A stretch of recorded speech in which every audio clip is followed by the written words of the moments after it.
La CENI malienne suspend les activités de l'ensemble de ses démembrements. Cette décision a pour effet immédiat une économie de 110 millions de francs CFA par mois. L'annonce a été faite ce matin par le président de la CENI. Élection américaine, premier débat télévisé hier soir entre Barack Obama et Mitt Romney. 40 millions de téléspectateurs ont suivi ce premier face-à-face, lequel a tourné à l'avantage du candidat républicain, selon la majorité des observateurs. La jacinthe d'eau, cette plante nocive pour les cultures, mobilise les riziculteurs de la zone officerie de Ségou. Une opération de curage a été lancée aujourd'hui pour désengorger le canal de Dori en 4e région. Nous sommes jeudi 4 octobre. Mesdames et messieurs, bonsoir et bienvenue à cette édition. Une édition que nous ouvrons par une audience à la présidence de la République. Le président de la République, le professeur John Kounda Traoré, a reçu cet après-midi une délégation des Nations Unies. Au centre des entretiens, la situation qui prévaut dans notre pays. L'envoyé spécial du secrétaire général des Nations Unies à sa sortie d'audience est au micro de Alpha Mega. Il a été question de la situation dans le pays et le renforcement, disons, de la coopération entre le Mali et les Nations Unies par rapport aux défis avec lesquels le pays se confronte. On a eu une très bonne réunion avec son Excellence le Président. On a beaucoup appris sur les nuances et les détails de la situation. Ce que nous a préparé extrêmement bien pour finaliser notre rapport au secrétaire général des Nations Unies et faire des recommandations en ce qui concerne les actions à venir, les actions à venir. Quelles sont ces actions à venir? Ce que je peux dire, c'est vraiment que, comme je disais tout à l'heure, ça a été extrêmement utile. Nous sommes très satisfaits de cette visite. Des contacts qu'on a eus avec son Excellence le Président de la République, le Premier ministre, les membres du Conseil des ministres, le médiateur de la République, les représentants de la société civile, bref, les militaires, tout l'ensemble de la société malienne, tout le monde a été extrêmement généreux avec nous, en nous fournissant des informations et des propos. Donc j'espère que nous serons en mesure, comme je disais tout à l'heure, de faire des recommandations utiles. Le peuple malien peut compter sur vous? Absolument. Ce titre phare de ce journal, la CENI décide de suspendre les activités de ses démembrements. Elle motive sa décision et parle d'un effet positif sur son budget, une économie de près de 110 millions de francs CFA par mois. L'information a été donnée ce matin par le président de la CENI qui a rencontré la société civile et les représentants des partis politiques. Notre reporter Daouda Sidiki Diarra était présent aussi. Après un coup d'arrêt au processus électoral, il y a près de 8 mois de cela, la Commission électorale nationale indépendante rencontre pour la première fois les partis politiques et la société civile pour échanger sur ces activités menées avant et après les événements de mars 2012. Pour ce qui concerne la préparation et la gestion du fichier électoral, qui est du ressort de la délégation générale des élections, eh bien, nous avons participé à l'élaboration de ce fichier, du fichier électoral, et nous avons également eu des rencontres, beaucoup de rencontres avec la DGE pour aborder les différents problèmes autour du fichier. Ce qu'on avait pu relever avec nos démembrements ou lors de nos missions sur le terrain que nous avons effectuées. Ainsi que nous avons supervisé avec la DGE l'impression des cartes d'électeurs. Le report de la révision des listes électorales, la problématique des élections pendant cette crise, le problème des cartes d'électeurs, l'audit du fichier sont entre autres préoccupations des participants à cette rencontre. Le président de la CENI a tenu à éclairer la lanterne des participants sur la suspension des 795 démembrements de la CENI. Nous avons estimé le montant des indemnités et le coût de fonctionnement des démembrements. En temps normal, ça fait à peu près 108 millions par mois. Ça peut être 108, 110, à peu près. Alors, au regard du fait que il n'y ait pas d'activité concrète sur le terrain, on a pensé que pour des raisons financières, il fallait surseoir à leurs activités avant et d'attendre. Lorsque les conditions vont être réunies, lorsque les étapes du processus vont être effectivement abordées en termes pratiques, alors on va les réactiver. Et bien que la formation des nouveaux membres des démembrements de la CENI, ça coûte 600 et poussières millions. 2 ans de fonctionnement de la CENI, les 15 membres de la CENI, avec le personnel d'appui, au niveau du siège, ça ne coûte pas la moitié de ça. Ça ne vaut pas la moitié. Certains partis politiques sont souciés d'avoir un chronogramme pour la tenue des élections qui, jusque-là, n'est pas défini par le gouvernement, surtout quand on sait qu'il n'est pas facile d'organiser des élections pendant une crise. L'économiste en chef pour la région Afrique de la Banque mondiale basée à Washington, aux États-Unis, a animé une vidéoconférence de presse regroupant les journalistes du Bénin, du Sénégal, du Burkina Faso, du Burundi, du Gabon, du Togo, de la RD Congo et de la Guinée-Conakry et bien évidemment les journalistes de notre pays. Et ça a porté sur le thème croissance des États africains grâce au feu des ressources minières, gazières et pétrolières et l'engagement des pays africains pour l'utilisation judicieuse de ces ressources. Mahamadou Doumbia était présent ce matin au siège de la Banque mondiale ici dans notre capitale. En dépit du ralentissement économique mondial, les économies africaines connaissent une robuste croissance. La Banque mondiale encourage ces pays à dépenser judicieusement les recettes de leurs nouvelles ressources pétrolières, gazeuses et minières. Cette vidéoconférence pilotée depuis Washington visait à informer la presse d'une dizaine de pays africains sur l'engagement de la Banque mondiale pour lutter contre la pauvreté et à encourager les investissements, mais surtout l'agriculture en Afrique. Le facteur le plus important qui explique cette augmentation de croissance en Afrique est l'amélioration des politiques macroéconomiques, qui est vraiment à un niveau beaucoup plus élevé par rapport avant les années 2000. Par exemple, le taux d'inflation moyenne en Afrique en 2005 était à moitié du taux d'inflation en 1995.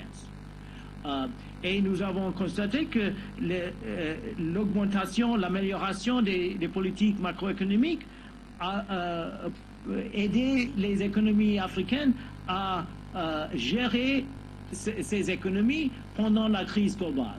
Et grâce aux réserves que les politiques africaines ont accumulées. En termes de constat, les pays africains riches en ressources naturelles doivent faire un choix judicieux pour investir aussi dans les domaines de la santé, l'éducation, la création d'emplois pour réduire la pauvreté. Le 3 octobre marque la date anniversaire de la réunification de l'Allemagne.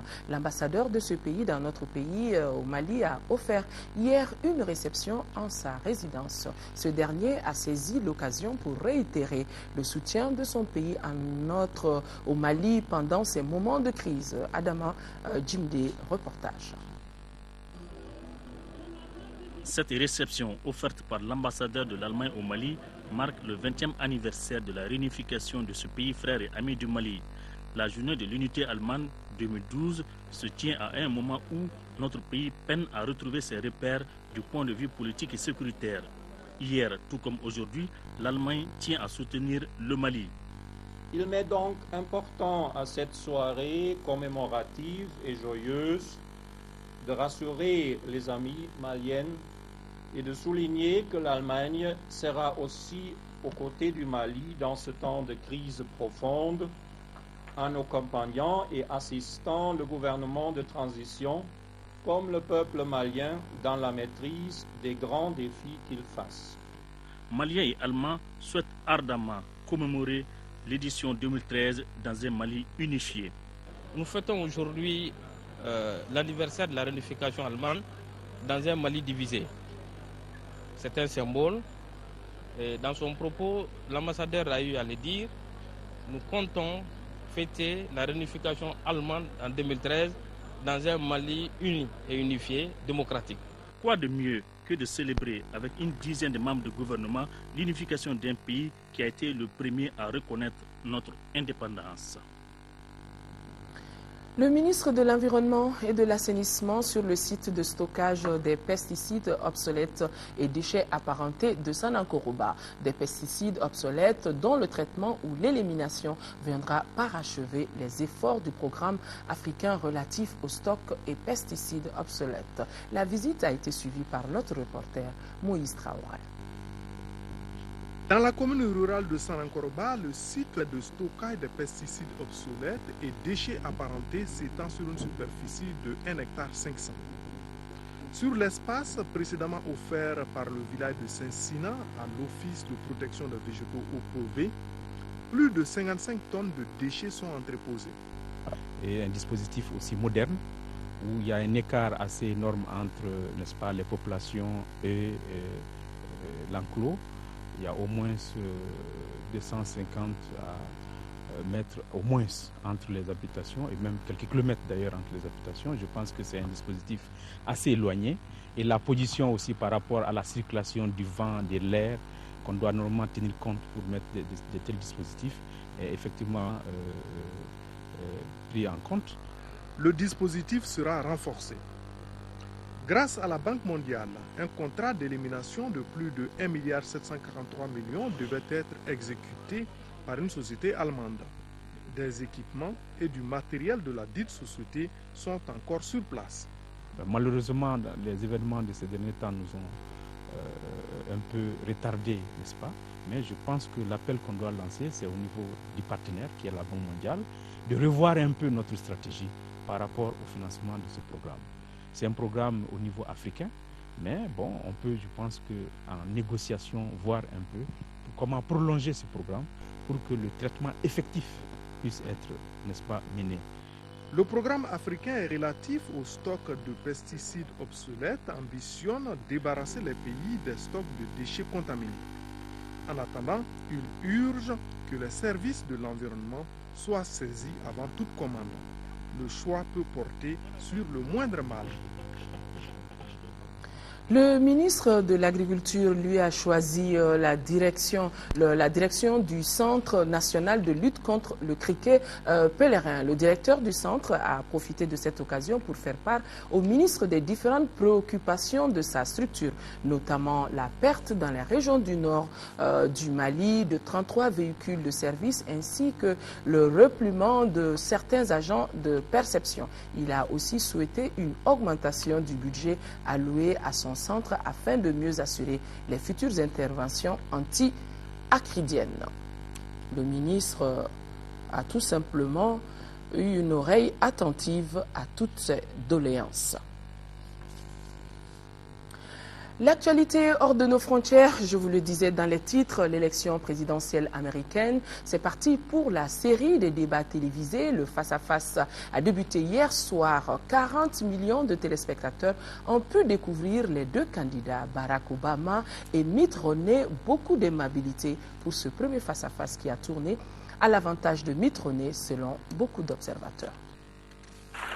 C'était le premier des 3 débats télévisés entre les candidats à la présidentielle américaine. Poignée de main et premier échange sur le thème on ne peut plus consensuel de l'anniversaire de mariage. Je veux te souhaiter, mon amour, un heureux anniversaire et te dire que dans un an, nous ne le célébrerons pas devant 40 millions de personnes. Félicitations, Monsieur le Président. Je suis sûr que c'est l'endroit le plus romantique que vous pouviez imaginer, ici avec moi. L'assaut d'amabilité tourne court et face à un Barack Obama sur la réserve, Mitt Romney mène l'offensive tout au long d'un débat dominé par les questions économiques et sociales. Le président a une vision très semblable à celle qu'il avait quand il s'est présenté il y a 4 ans, celle d'un gouvernement plus important avec plus de dépenses, d'impôts et de régulations. Le président candidat tente de défendre son bilan, rappelant l'héritage laissé par son prédécesseur, un déficit de 1 000 milliards de dollars annuels plombé selon lui par 2 guerres payées à crédit et 2 dispositifs de cadeaux fiscaux qui n'étaient pas financés. Barack Obama prend également la défense de la réforme phare de son mandat, honnie par les Républicains, celle destinée à donner une couverture santé à tous les Américains, renvoyant l'ancien gouverneur du Massachusetts à ses contradictions. L'ironie, c'est que nous avons vu ce modèle fonctionner vraiment bien dans le Massachusetts. Parce que le gouverneur Romney a fait une chose positive en travaillant localement avec les démocrates pour mettre sur pied ce modèle pour l'essentiel identique au mien et qui permet aux gens de cet État d'être couverts. 2 enquêtes publiées à l'issue du débat ont donné un large avantage à Mitt Romney. Mais ce dernier, encore à la traîne dans plusieurs États, devra transformer l'essai. Et à 5 semaines de la présidentielle, le favori des sondages reste Barack Obama. Mesdames et messieurs, vous aurez remarqué avec moi que les cravates ont été bien nouées. Une bleue pour Barack Obama et une rouge pour Mitt Romney. Situation à la frontière turco-syrienne. La Turquie a toute la nuit dernière répliqué à l'attaque syrienne. Les pauvres populations civiles continuent de faire les frais de cette furie meurtrière et cela des 2 côtés. La riposte turque n'a pas tardé. Pendant la nuit dernière et ce jeudi matin, Ankara a lancé des bombes sur la Syrie. Ce pilonnage intervient après une attaque syrienne la veille en territoire turc. C'est le village d'Akşakal, tout près de la frontière, qui a été frappé. Les obus de l'armée de Bachar el-Assad ont tué 5 civils et fait une dizaine de blessés. Ils étaient de ma famille et maintenant ils sont tous morts. C'est le 3e incident meurtrier entre les 2 pays depuis le printemps dernier. L'incident de trop pour Ankara, qui ne compte plus laisser ses attaques impunies. C'est la goutte d'eau qui fait déborder le vase.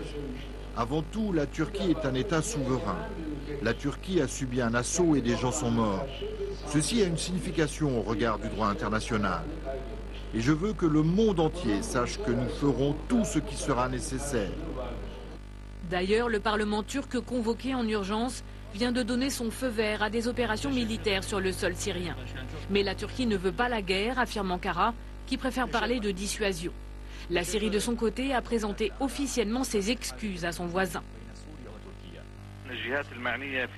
Les parties concernées enquêtent sur l'origine des tirs qui ont coûté la vie à une citoyenne turque et à ses enfants. À cette occasion, je présente mes condoléances au nom de la République arabe syrienne à la famille de la victime et au peuple turc.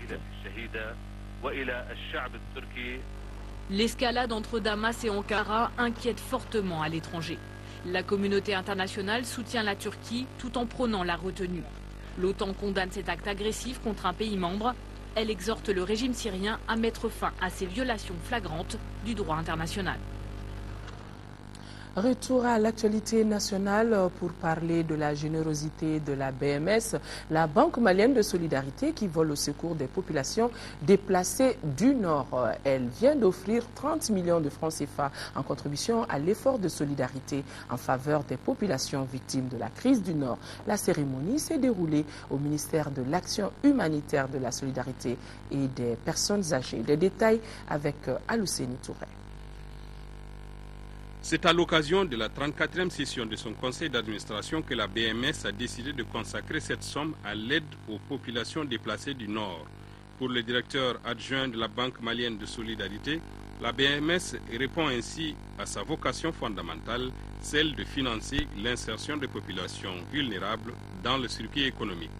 La Banque malienne de solidarité, compte tenu de sa vocation, entre autres, de financement des populations vulnérables, en vue de leur insertion dans le circuit économique, et malgré un contexte difficile pour le compte d'exploitation des banques du Mali, ne peut rester en dehors de ces mouvements de solidarité manifestés au bénéfice de ces populations.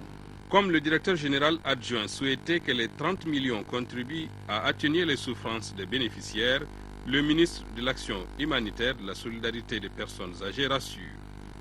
Je voudrais vous donner ici l'assurance qu'à l'instar des autres gestes qui ont été faits à l'endroit des déplacés, que nous nous ferons le devoir et l'obligation de leur faire parvenir les bénéfices de ces 30 millions. Tous ont émis le vœu de voir très bientôt la fin de cette crise qui n'a que trop duré. Autre geste de solidarité, la direction de la protection civile met 63 millions de francs CFA à la disposition des populations victimes des inondations, les 3000 sinistrés des régions et du district de Bamako. La direction de la protection civile est appuyée dans cette œuvre par l'UNICEF. Compte rendu Adama Koulibaly.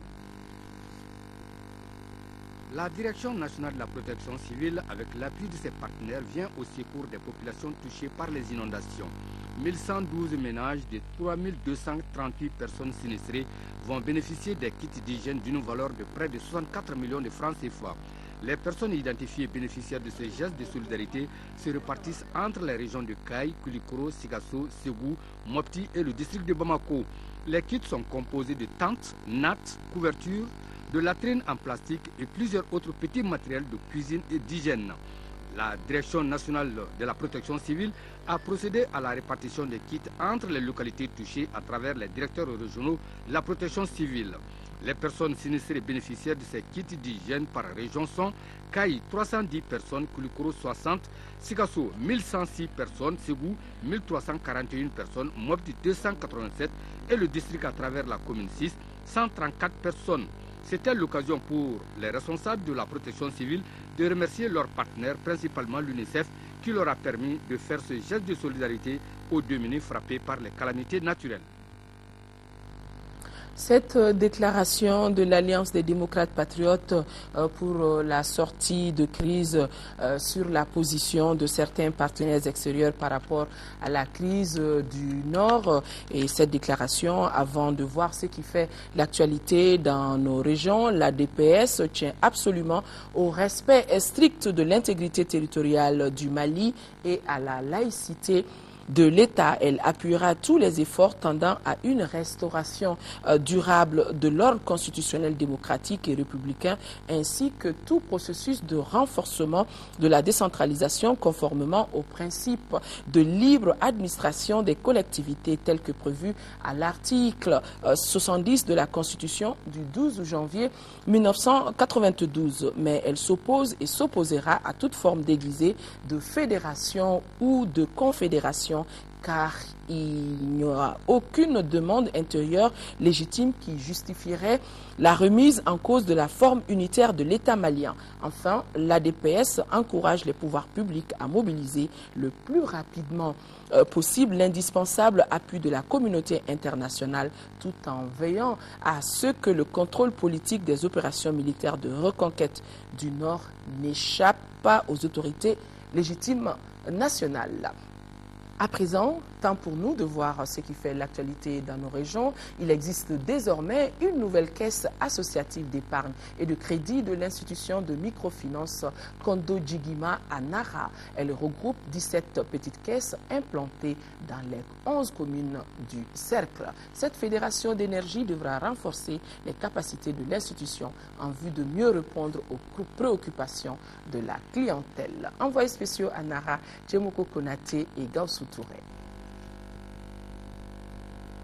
Des réformes dans le secteur de la microfinance au Mali pour donner à celui-ci plus de visibilité. Les 17 caisses d'épargne et de crédit de Kondo Jigima du cercle de Nara sont désormais fédérées en une seule caisse. Cela s'appelle la caisse Kondo Jigima de Ouagadougou. Cette première assemblée générale extraordinaire qui a donné le ton des activités constitue la dernière étape d'une série de concertations de l'ensemble des acteurs concernés. Nous venons d'adopter la nouvelle loi sur le secteur de la microfinance qui a beaucoup d'exigences. Et du fait de ces exigences, les petites structures ne peuvent plus répondre à l'ensemble des critères. Donc il est extrêmement important de procéder à des regroupements. La nouvelle démarche participe de la volonté des responsables à la viabilisation des institutions de microfinance au Mali. Une viabilisation qui permettra non seulement de consolider les acquis, mais aussi d'améliorer la qualité des prestations au grand bonheur des sociétaires. Nous comptons mettre en place le fonds de crédit institutionnel partagé pour réduire le coût de refinancement bancaire qui handicape un peu le développement financier de ces institutions. Et une caisse implantée dans un village doit répondre à un certain nombre de besoins. Ces actions s'inscrivent dans un vaste programme dénommé PMR, Programme de microfinance rurale, un programme élaboré en 2010 par le gouvernement et le Fonds international de développement agricole pour une période de 8 ans. On aura une économie de 25% en termes de charges. L'Assemblée générale a passé par la modification des statuts et règlements intérieurs de la nouvelle caisse, en tout cas qui va être adoptée par les délégués. Ensuite, il va falloir mettre les nouveaux organes en place. Conseil d'administration, comité de crédit et conseil de surveillance. Et en fait, l'Assemblée doit faire des résolutions sur la gestion du patrimoine. Le processus a pour but d'approprier les actions de lutte contre la pauvreté. En 5e région, environ 150 millions de francs CFA, c'est le coût global des investissements faits par Planet Equitable à Nalou, c'est dans le cercle de Bandiagara. La révélation a été faite par son directeur général qui est en séjour dans les différentes infrastructures initiées par son programme. Compte rendu depuis Mopti de Moustapha Doumbia.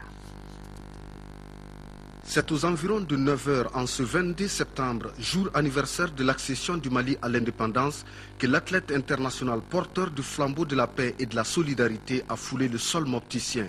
Cela après avoir parcouru à pied et pendant 18 jours une distance de plus de 400 km sur l'axe Mopti-Ségou. Mamadou Camara a été accueilli avec tous les honneurs au camp militaire Balobo-Bari de Sévaré, où il a remis aux autorités régionales le flambeau qui symbolise un Mali uni, fort et prospère. Face aux réalités et surtout face aux demandes de nos aînés et de nos autorités, nous devons suspendre cette marche aujourd'hui à Mopti. Et au plus tard, on l'espère bien, avec nos vaillants soldats, que le 20 janvier, nous serons tous de retour à Mopti pour continuer cette marche-là sur Kidal. En recevant le flambeau des mains de l'athlète, les autorités régionales, à travers le gouverneur de la région et les commandants d'armes de la place, trouvent en cette action un bel exemple de patriotisme dont la génération actuelle doit s'inspirer pour œuvrer à l'éveil d'une nouvelle conscience citoyenne. Athlète introduit. L'athlète Camara, l'athlète pour la paix, est décidément célèbre. On s'attendait à voir la visite des infrastructures, voilà qu'on nous le présente. Et je pense que demain, nous serons en mesure de vous proposer ce reportage de Moustapha Doumbia depuis Mopti.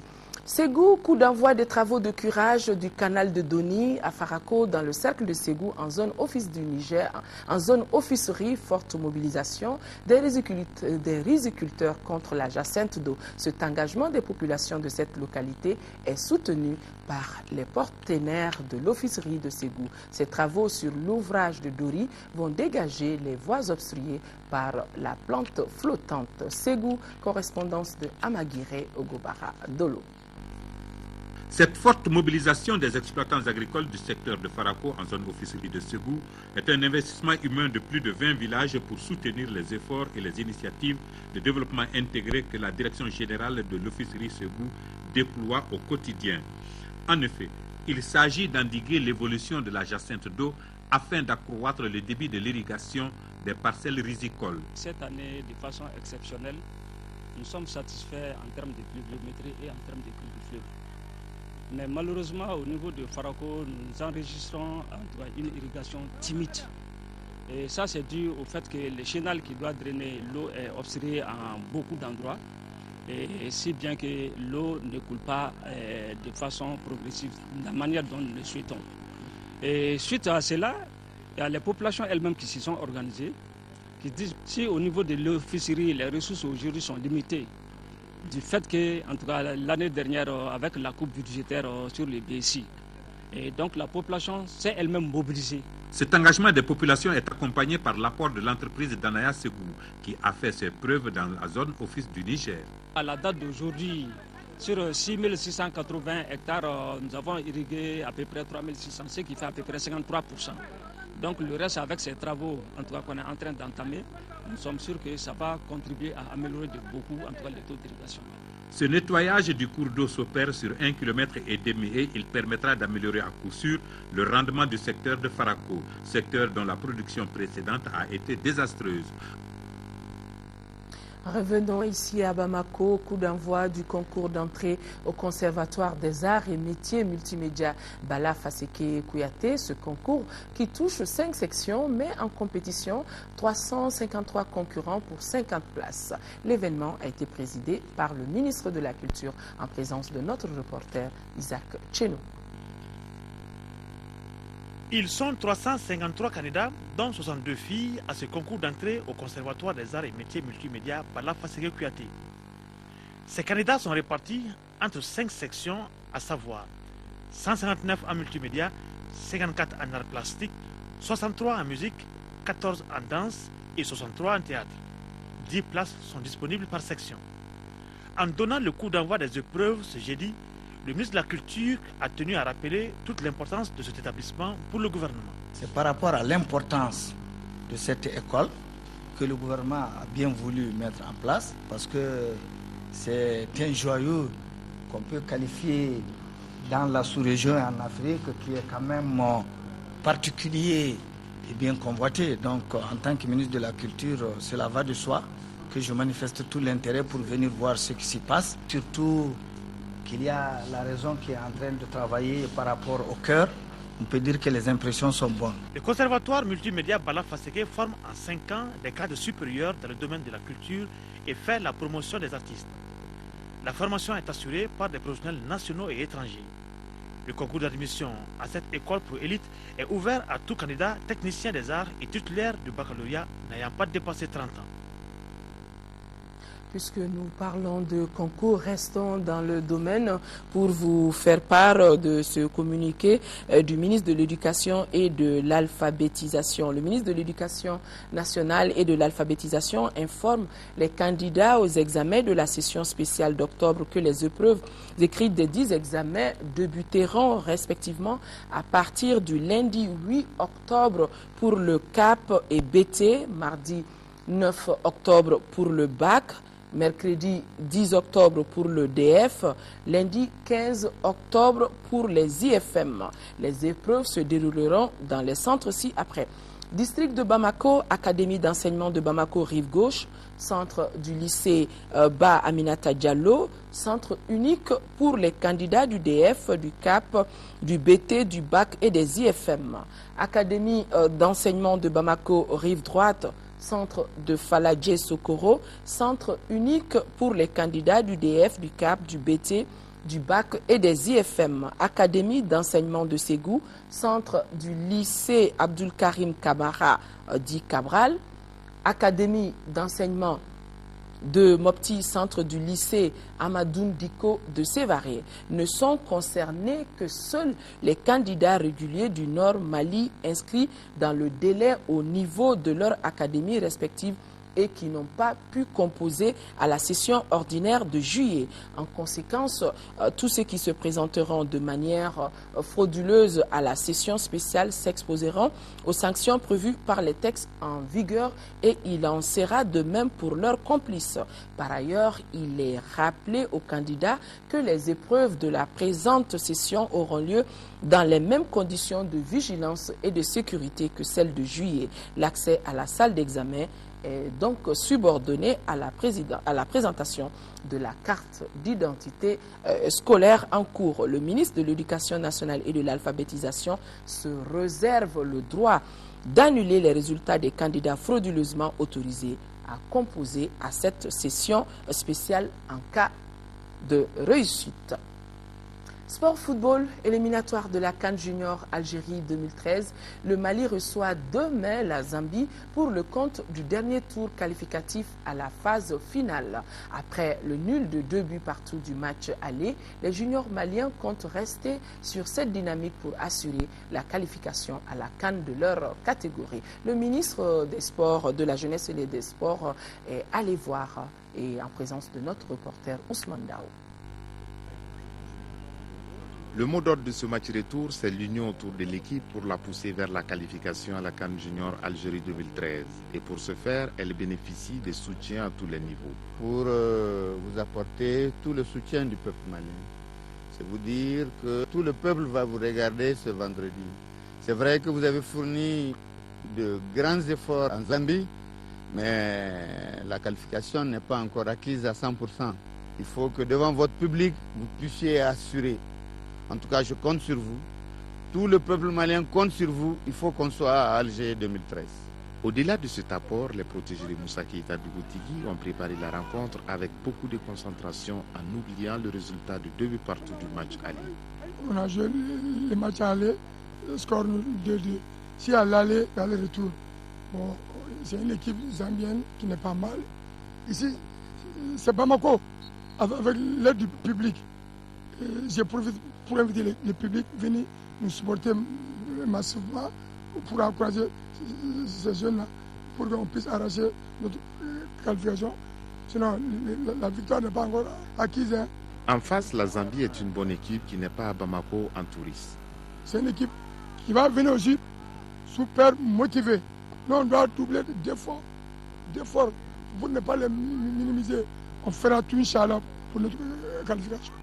Les choses sont claires, il faut jouer jusqu'au bout, se battre de la première à la dernière minute pour assurer une qualification à notre pays, la 9e à une phase finale de Coupe d'Afrique Junior. Mali-Zambie demain. Avant de boucler ce journal, le port du casque est obligatoire pour les engins à 2 roues au Mali. La mesure n'est pas nouvelle, mais le gouvernement a décidé d'entamer une nouvelle phase active de sensibilisation afin d'ancrer dans les mœurs cette pratique qui sauve des vies. La campagne a commencé le 1er octobre dernier et l'interview de la semaine s'intéresse au sujet ce soir. C'est ainsi que Yaya Konaté reçoit Mamadou Koné, le directeur général de l'Agence nationale de la sécurité routière, avec qui il sera question aussi d'autres sujets relatifs à la sécurité sur nos routes. L'interview de la semaine à suivre juste après ce journal. Mesdames et messieurs, c'est donc tout pour ce journal. Merci de l'avoir suivi. Nos pensées vont à nos compatriotes des régions du nord du Mali vivant sous occupation. Et juste de rappeler que nous ne les oublions pas, et cela jusqu'à la libération totale du territoire. Merci. Demain, 10h, 13h, l'information reprendra ses droits sur ce même plateau. Au revoir.